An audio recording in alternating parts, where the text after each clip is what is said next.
ஒன்றிய நடுநிலைப்பள்ளி வாச்சித்தூர். திறன் வர்க்க எண்கள். 10 வர்க்க எண்கான்றது ஈஸி நம்மளுக்கு.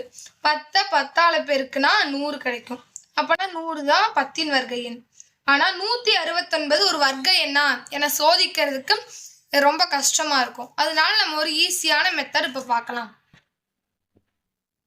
இப்ப நம்ம இதுக்கு 100 பேஸா வச்சு இதுக்கு செய்ய போறோம்.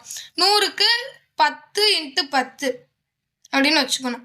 இப்போ 11ஆல பெருக்கம் கூட்டும் போது 22 நமக்கு கிடைக்குது.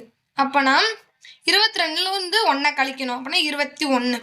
ஏன் 1 கழிக்கணும்னா 1 2 3 4 இந்த இதுல 2 பாயிண்ட் ஒரே இடத்துல ஜாயிண்ட் ஆகிறதுனால நம்ம 1 மைனஸ் பண்ணிக்கணும். அப்பனா அந்த 100ஓட 21 கூட்டினோம்னா 121 கிடைக்குது. அதுக்கடுத்து 169 வர்றதுக்கு மறுபடியும் நம்ம 12 24 24ல 1 கழிச்சா 23. அப்படின்னா 121ஓட 23 கூட்டினோம்னா 144 கிடைக்குது. அப்பனா மறுபடியும் இன்னொரு ஸ்டெப் போட்டு பார்க்கலாம். 13 13 இப்போ 13 13 கூட்டினா 26. அப்பனா 144ல 26னா 1 கழிச்சோம்னா 25.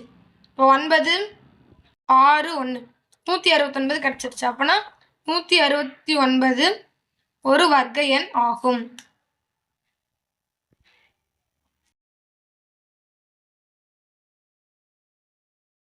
தேங்க்யூ. 185 ஒரு வர்க்க எண்ணா என சோதிக்க. அதுக்கு 100 பேஸா வச்சுக்கணும். 10 × 10. இப்போ 11 11 கூட்டினா 22. அப்பனா 22ல 1 கழிச்சா 21. அப்படின்னா 121. நம்ம அடுத்த ஸ்டெப்பு போடலாம். 12 12 போட்டுக்கணும். 121ஓட 12 12 கூட்டினா 24. 24ல 1 கழிச்சா 23. அப்போனா 4 4 1 144 கிடைச்சிருக்கு. அப்போனா நம்ம இன்னொரு ஸ்டெப் போட்டு பார்க்கலாம். 13 13. அப்போனா 144ஓட 13 13 கூட்டும் போது 26 கிடைக்குது.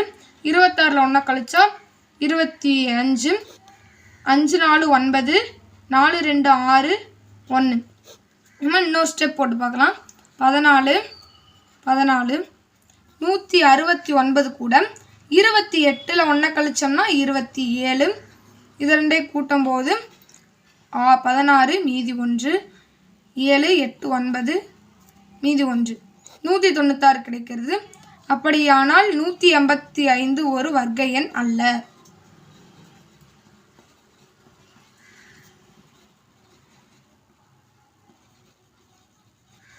தேங்க்யூ.